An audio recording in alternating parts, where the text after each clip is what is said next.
नाथ क्या कुछ कह रहा है सुनिए। विधायकगण श्री कैलाश राजपूत जी, श्रीमती अर्चना पांडे जी, श्रीमती पूनम संखवार जी, जिला पंचायत अध्यक्ष श्री लाखन सिंह राजपूत जी, कमल सिंह दोहरे जी, पूर्व मंत्री श्री लाखन सिंह राजपूत जी, पूर्व विधायकगण श्री अरविंद प्रताप सिंह जी, कमलेश दिवाकर जी, मंच पर उपस्थित भारतीय जनता पार्टी के हमारे सभी पदाधिकारीगण,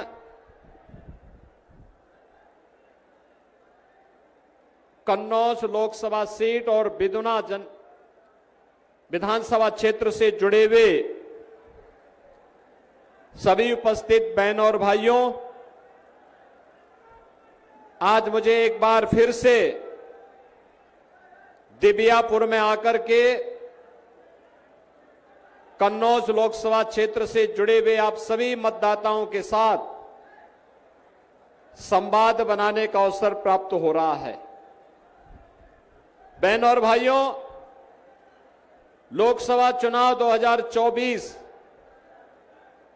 दुनिया के सबसे बड़े लोकतंत्र के लिए हम सबको चुनाव करना है और कन्नौज को चतुर्थ चरण में यह अवसर प्राप्त हो रहा है।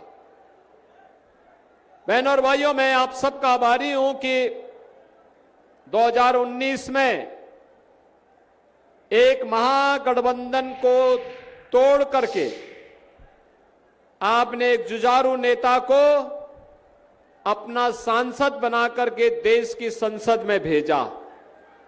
सांसद कैसे होना चाहिए, एक सांसद के रूप में संसद से लेकर के संसदीय क्षेत्र तक उनकी उपस्थिति आपके बीच में रही। और बहनों और भाइयों, ऐसे लोगों को जो सुख में दुख में सम और विषम परिस्थिति में आपके साथ रहे, वही सच्चा नेता है, जनता का वही सच्चा सेवक है। और श्री सुब्रत पाठक ने लगातार आपके बीच में रहकर के उपस्थिति का एक रिकॉर्ड बनाया है। और इसीलिए आज हम सब एक बार फिर से भारतीय जनता पार्टी, निषाद पार्टी, अपना दल, राष्ट्रीय लोक दल, राजभर पार्टी, इन सब दलों ने मिलकर के समर्थन देकर के श्री सुब्रत पाठक को भारतीय जनता पार्टी ने अपना प्रत्याशी बनाकर के कन्नौज की जनता के लिए सेवा के साथ फिर से भेजा है। बहनों और भाइयों, दिबियापुर आने के पहले मैं फर्रुखाबाद में था, उससे पहले मैं महाकाल की धरती में था, मध्य प्रदेश से चुनाव प्रचार करके आया। बहनों और भाइयों, लोकसभा चुनाव के 2 चरण संपन्न हो चुके हैं। तीसरा चरण 7 मई को पूरा होने वाला है। और पूरे देश के अंदर जो स्वर गूंज रहे हैं वह 2 ही प्रकार के हैं। जहां भी मैं गया, वेस्ट बंगाल में गया, महाराष्ट्र में गया, जम्मू कश्मीर में गया, उत्तराखंड में गया, राजस्थान में गया, बिहार में गया, मध्य प्रदेश में, छत्तीसगढ़ में, सब जगह एक ही स्वर गूंज रहा है। और वह स्वर है कि फिर एक बार मोदी सरकार का। मैंने लोगों से पूछा, मोदी सरकार का स्वर क्यों गूंज रहा है, क्या कारण है? तो बहनों और भाइयों, जब मैंने उनसे इस बारे में पूछा कि मोदी सरकार का मतलब, उन्होंने कहा मोदी जी को हम तीसरा कार्यकाल इसलिए देना चाहते हैं क्योंकि मोदी जी ने, इसलिए हम मोदी जी का समर्थन कर रहे हैं, सम्मान भी दिलाया है, सुरक्षा भी दी है, विकास भी कराया है, गरीब कल्याण कार्यक्रम के कार्यक्रम भी बढ़ाया है। और इस सब से बढ़कर के एक और कार्य हुआ है, वह जो राम को लाए हैं हम। आप भी सहमत हैं ना? समाजवादी पार्टी के समय में अयोध्या में क्या होता था? गोलियां चलती थी राम भक्तों पर, क्या होता था? गोलियां चलती थी और बोलते थे लोग कि परिंदा भी पर नहीं मार सकता। और बहनों और भाइयों, आज अब अयोध्या में आप देख रहे होंगे लाखों लोग अयोध्या में। कितने लोग अयोध्या गए हैं आप में से? अरे पूरा बिधुना ही गया है लगता है। बाकी जो बच जाएंगे, मैं सुब्रत जी से कहूंगा और गीता साक्य जी से कहूंगा कि चुनाव के बाद एक बार बिधुना विधानसभा क्षेत्र के भी लोगों को ले जाकर के अयोध्या का दर्शन करा के लेके आ जाए।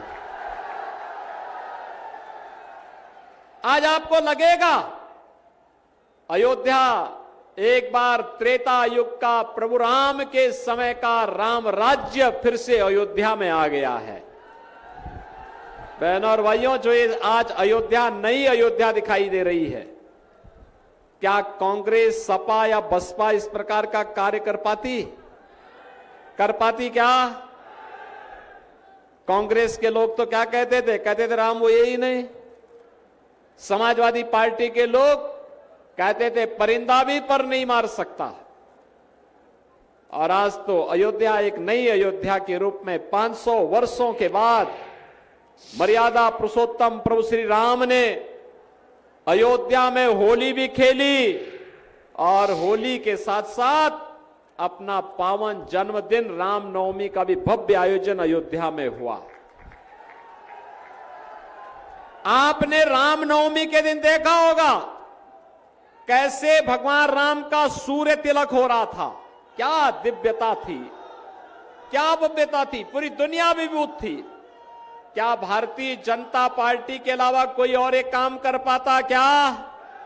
क्या कांग्रेस, सपा के लोग कर पाते क्या बसपा के लोग कर पाते क्या?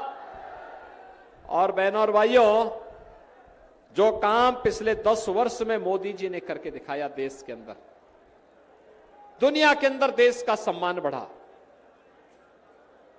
देश की सुरक्षा सीमाएं सुरक्षित हुई हैं। अब कोई हमारी सीमा में घुसपैठ नहीं कर सकता। बहनों और भाइयों, आतंकी घटना भी नहीं होती है। नक्सलवाद और आतंकवाद को नियंत्रित कर दिया गया। अब तो कहीं जोर से पटाखा भी फटेगा ना तो सबसे पहले पाकिस्तान सफाई देता, कहता मेरा हाथ नहीं है, क्योंकि उसे मालूम है ये नया भारत है, छेड़ता नहीं है। लेकिन अगर कोई छेड़ता है तो उसको छोड़ता भी नहीं है। ये नया भारत है, ये वह भारत नहीं है जब आतंकवाद को देख करके कांग्रेस और यूपीए गठबंधन में, तब कांग्रेस भी थी और समाजवादी पार्टी बिन मांगे समर्थन दे रही थी और आतंकी घटना होती थी, ये लोग कहते थे कि वो तो सीमा पार का आतंकवाद है। अरे आतंकवाद है। ऐसे भारतीय जनता पार्टी के समय हो रहा है, अगर किसी ने दुस्साहस किया तो उसके घर में घुस करके मारा जाता है, उसके सामने नतमस्तक नहीं हुआ जाता है। और आज आप देख रहे होंगे किसी की हिम्मत नहीं, दुस्साहस नहीं कि विस्फोट कर दे। और ये समाजवादी पार्टी तो ये यहां जनता भूखों मरती थी, झूठे मुकदमे दर्ज होते थे। इसी सुब्रत पाठक पर झूठे मुकदमे दर्ज करके महीनों इनको बंद करके रख दिया था, क्योंकि आपकी आवाज को उठा रहे थे। समाजवादी पार्टी के अराजकता के खिलाफ इन्होंने आवाज उठाई थी और आतंकवादियों पर मुकदमे जो थे, उन मुकदमों को समाजवादी पार्टी समाप्त कर रही थी। आतंकवादियों ने कौन से ऐसे घटनाएं की थी यूपी में? उसमें सबसे पहली घटना थी अयोध्या में राम जन्मभूमि पर हमला, काशी में संकट मोचन मंदिर पर हमला, रामपुर में सीआरपीएफ कैंप पर हमला, अयोध्या, वाराणसी और लखनऊ की न्यायालय में हमला। बहनों और भाइयों, आस्था पर भी प्रहार हो रहा था और साथ साथ न्यायपालिका पर भी और सुरक्षा बलों पर भी और समाजवादी पार्टी के लोग बेशर्मी के साथ इन आतंकवादियों के मुकदमों को वापस ले रहे थे, तब न्यायालय ने टिप्पणी की थी। न्यायालय ने कहा था, समाजवादी पार्टी के खिलाफ टिप्पणी की थी, कहा था आज आतंकवादियों के मुकदमों को वापस लोगे, कल इन्हें पद्म पुरस्कार से नवाजोगे, देश के अंदर क्या संदेश जाएगा, आम जनता की सुरक्षा का क्या होगा। और बहनों और भाइयों, न्यायालय ने समाजवादी पार्टी को रोका था। जो आतंकवाद के समर्थक होंगे, क्या आप उनको समर्थन देंगे? क्या उनको समर्थन देकर के पाप करेंगे? अपनी आने वाली पीढ़ी को और वर्तमान पीढ़ी को असुरक्षित करेंगे क्या? बहनों और भाइयों, एक तरफ समाजवादी पार्टी और कांग्रेस का यह कृत्य और दूसरी तरफ आतंकवाद मुक्त भारत। समाजवादी पार्टी की सरकार के समय प्रदेश में दंगे होते थे, लगातार दंगे, हर दूसरे दिन दंगे, महीनों महीनों कर्फ्यू। 7 वर्ष में कोई दंगा नहीं हुआ, कोई कर्फ्यू नहीं लगा। और बहनों भाइयों, दंगा और कर्फ्यू की बात तो दूर, एक तरफ अयोध्या में रामलला विराजमान हो गए और दूसरी तरफ जितने बड़े बड़े माफिया थे, इनकी भी राम नाम सत्य है कि यात्रा निकल गई है, निकल गई है ना। अब यही पीड़ा है समाजवादी पार्टी की। अभी सुब्रत पाठक कह रहे थे ना कि बाबूजी सरदेव कल्याण सिंह जी का पूरा जीवन प्रदेश के विकास के लिए समर्पित था, राम जन्मभूमि के लिए समर्पित था। उनकी मृत्यु हुई, समाजवादी पार्टी के लोगों ने एक भी शब्द संवेदना के व्यक्त नहीं किए। जबकि मुलायम सिंह जी की मृत्यु हुई थी, मैं स्वयं, मेरे प्रदेश अध्यक्ष, हम लोग उनके गांव गए थे, श्रद्धांजलि देने के लिए गए थे, क्योंकि वो पूर्व मुख्यमंत्री थे। लेकिन सरदेव बाबूजी कल्याण सिंह जी का निधन हुआ, समाजवादी पार्टी ने एक भी शब्द नहीं व्यक्त किए। बहनों और भाइयों, वही अभी हाल ही में एक कुख्यात माफिया जो तमाम लोगों की हत्या का अपराधी था, उसकी मौत होती है और समाजवादी पार्टी के अध्यक्ष वहां फतिया पढ़ने के लिए उसके घर जाते हैं। देखा ना आपने क्या हाल है इन लोगों के। यानी आपके नेता बाबूजी कल्याण सिंह जी दिवंगत हो जाए तो संवेदना के शब्द नहीं, एक माफिया मर जाए तो माफिया के मरने पर घड़ियाली आंसू बहाने के लिए जाते हैं, क्योंकि इन माफियाओं को पाला इसी समाजवादी पार्टी ने था, जो यहां के व्यापारियों के लिए, यहां के उद्यमियों के लिए, यहां के किसानों के लिए, यहां की बेटियों की सुरक्षा के लिए खतरा थे। वही माफिया और अपराधियों को ये लोग अपने गले का हार बना करके पूरे प्रदेश में तांडव मचाते थे। और इसलिए बहनों और भाइयों, आज हम सब आपसे कहने के लिए आए हैं, मोदी जी ने विकास किया है, हाईवे, रेलवे, मेडिकल कॉलेज, आपके औरैया में भी मेडिकल कॉलेज बना है, 1 डिस्ट्रिक्ट 1 मेडिकल कॉलेज, हर घर नल की योजना, देश के अंदर IIT, IIM, AIIMS, IIIT, NIT, world class university, इनका एक संजाल बिछा है। और समाजवादी पार्टी ने तो कन्नौज में बने हुए मेडिकल कॉलेज का ही नामकरण बदल दिया था। और तो हमने, जब मैं पिछले दिनों भी कन्नौज गया था, श्री सुब्रत पाठक, CSC मरुड़, इन सब ने मुझसे कहा कि बाबा साहब भीमराव अंबेडकर के नाम पे मेडिकल कॉलेज का नामकरण था, समाजवादी पार्टी ने हटाया है और बाबा साहब देश के संविधान के शिल्पी हैं, उनके नाम पे फिर से होना चाहिए। और बहनों और भाइयों, मुझे बताते हुए प्रसन्नता है, कन्नौज मेडिकल कॉलेज का नामकरण फिर से बाबा साहब भीमराव अंबेडकर मेडिकल कॉलेज हो गया है। ये लोग किस नैतिकता से बात करते हैं? ये समाजवादी पार्टी के लोग और कांग्रेस के लोग किस नैतिकता से बात करते हैं? इनके समय में लोग भूखों मरते थे और इस समय 80 करोड़ लोग फ्री में राशन की सुविधा का लाभ देश के अंदर प्राप्त कर रहे हैं। कांग्रेस और सपा के समय में लोग उपचार के अभाव में मरते थे। आज देश के अंदर बहनों और भाइयों, 60 करोड़ लोगों को 5 लाख रुपए की स्वास्थ्य बीमा का कवर मिल रहा है। और उत्तर प्रदेश में तो हमने ऐसी व्यवस्था की है कि कोई व्यक्ति बीमार होता है, आयुष्मान का कार्ड नहीं है, तो बहनों और भाइयों, हम उसको लोग कहते हैं कि भाई विधायक का, सांसद का, जिला पंचायत अध्यक्ष का या किसी कार्यकर्ता का पत्र नहीं है तो भी वो स्वयं भी मेरे पास पत्र भेजता है, तो हम उसको उपचार का खर्चा अपनी ओर से भेजते हैं। मैं कहता हूं जाओ उपचार कराओ, निश्चिंत होकर उपचार करना, चिंता मत करना, उपचार कराओ, क्योंकि सरकार आपकी है, सरकार आपकी देखभाल करेगी, क्योंकि हमारा नागरिक है, ये हमारा दायित्व है उसके उपचार की जिम्मेदारी लेना। 50 करोड़ लोगों को प्रधानमंत्री मोदी जी ने जनधन अकाउंट खोल दिए, 12 करोड़ किसानों के लिए किसान सम्मान निधि, 12 करोड़ घरों में शौचालय का निर्माण, 10 करोड़ गरीबों को उज्ज्वला योजना का रसोई गैस का सिलेंडर दे दिया, 4 करोड़ लोगों को मकान दे दिया। और मोदी जी ने कहा है जितने लोग बचे होंगे जिनके पास मकान नहीं, उनको भी मकान मिलेगा, अगले 5 वर्ष के अंदर उनको भी एक एक मकान मिलेगा।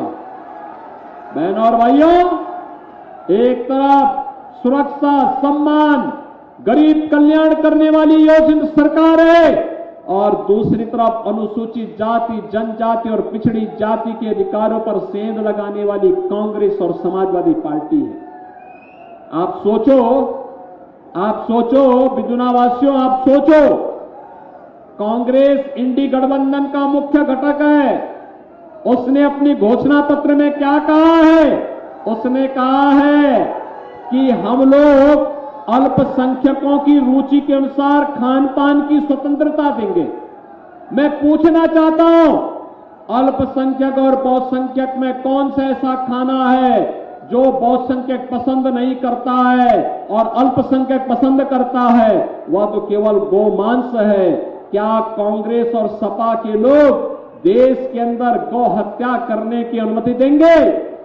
हम तो नहीं स्वीकार करेंगे, हम तो नहीं स्वीकार करेंगे। कोई गौ हत्या करेगा, गौ हत्या करने के पहले उसके जहन्नुम के रास्ते खोल दिए जाएंगे। बहनों भाइयों, ये भारत की आस्था के साथ खिलवाड़ है। ये लोग आपके अधिकारों पर भी डकैती डाल रहे हैं और साथ साथ आपकी आस्था के साथ भी खिलवाड़ कर रहे हैं। और अब तो इन्होंने एक और काम कर दिया, इन्होंने कहा है हम विरासत टैक्स लगाएंगे। आप सोचो, विरासत टैक्स। आपको मध्यकाल का एक बर्बर मुगल बादशाह औरंगजेब का याद होगा। कोई भी सभ्य मुसलमान भी अपने परिवार के किसी पुत्र का नाम औरंगजेब नहीं रखता। औरंगजेब ने जजिया कर लगाया था। अब कांग्रेस और उसका इंडी गठबंधन, सपा आदि के लोग एक विरासत टैक्स लगाएंगे, जिसमें आपके बाप दादों ने जो संपत्ति अर्जित की है, अगर कांग्रेस के नेतृत्व की सरकार आएगी तो विरासत टैक्स लेकर के आपसे आधी संपत्ति ले लेगी। क्या आप इसको स्वीकार करेंगे? क्या स्वीकार करेंगे? क्या माता बहनें अपने जेवर को क्या उनको सौंप देंगी? क्या बहनों और भाइयों, इनको ये डकैती डालने की छूट नहीं देनी है। और इसीलिए मैं आया हूं, भारतीय जनता पार्टी का योग्य प्रत्याशी कन्नौज लोकसभा सीट पर से सुब्रत पाठक के रूप में आपके सामने है। एक जुझारू है, आपके लिए कार्य करने वाला है, सम विषम परिस्थितियों में लड़ने वाला है, और भारतीय जनता पार्टी ने इसीलिए उन्हें अपना प्रत्याशी बनाकर के उतारा है। सुब्रत पाठक को जिता करके भेजेंगे, बिदुना विधानसभा क्षेत्र से भारी बहुमत से विजयी बनकर के जाएंगे। सहमत हैं? लेकिन इसके लिए 13 को वोट है। आज अब आपके पास केवल 8 दिन का प्रचार का समय है। लोकसभा क्षेत्र बड़ा है, सुब्रत पाठक को अन्य क्षेत्रों में भी समर्थन वोट लोगों से अपील करने के लिए, सभा करने के लिए जाना होगा। और इसके लिए मैं आपसे कहूंगा कि समाजवादी पार्टी की जमानत जब्त करिए। बहनों और भाइयों, विकास जितना चाहिए आप बताइए, आपके बिदुना में भी और कन्नौज में उतना विकास होगा। सहमत हैं? सहमत हैं? घर घर जाएंगे, मोदी जी का संदेशा लेकर के जाएंगे, सुब्रत पाठक को विजयी बनाएंगे।